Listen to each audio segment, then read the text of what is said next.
बढ़ते रेल दुर्घटना सूची में अब एक और घटना शामिल हो गई है। जी हां, आगरा दिल्ली रेल रूट पर वृंदावन रोड और आजी रेलवे स्टेशन के बीच बुधवार रात मालगाड़ी के 25 वैगन पटरी से उतर गए, जिसके चलते इस रूट से गुजरने वाली 18 गाड़ियां पूरी तरह बाधित हो गई है। वहीं अन्य 18 गाड़ियों का रूट डाइवर्ट किया गया है।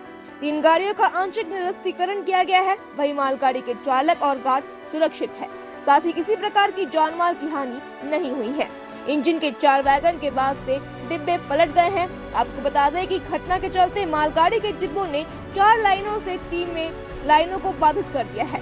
घटना 7:54 की बताई जा रही है।